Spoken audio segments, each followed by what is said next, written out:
À Kinshasa, c'est un casse-tête pour les consommateurs du ciment gris.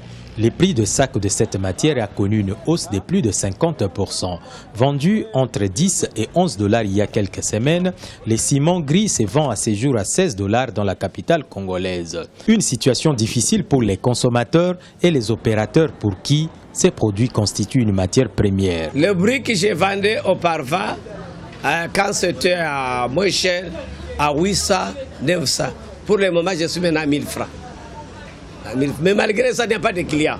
Nous travaillons à perte pour le moment. Nous qui vendons le ciment et qui vendons les briques, nous travaillons à perte. On ne sait pas quoi faire. Le gouvernement provincial du Congo central, où non seulement se trouvent les cimenteries, mais aussi par où passent les ciments importés d'Angola, a décrété le 6 août 2016 la baisse de la taxe à l'importation du ciment gris. D'environ 3 $, cette taxe a été fixée à 1,5 $. Une mesure qui n'influe pourtant pas sur les prix au marché.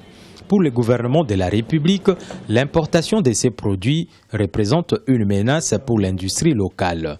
Le gouvernement est engagé à accompagner les industries qui existent et à encourager celles qui vont venir. Des investissements en termes de centaines de millions de dollars se font dans le secteur de la cimenterie où, par exemple, au Bas-Congo, nous avons PPC Barnett qui va inaugurer très prochainement avec un investissement de plus de 300 millions de dollars pour porter finalement les capacités de l'offre congolaise en termes de ciment gris sur le corridor ouest à plus de 2 millions de tonnes.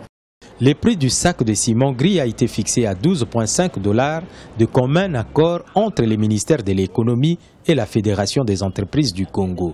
La cimenterie de la Lukaya, principale productrice de cette matière dans la région ouest du pays, n'est pas à mesure de répondre comme il faut à la demande des consommateurs, dont beaucoup trouvent mieux au ciment importé d'Angola. La hausse des prix du ciment porte un frein aux travaux dans plusieurs chantiers de construction de la capitale, constate-t-on.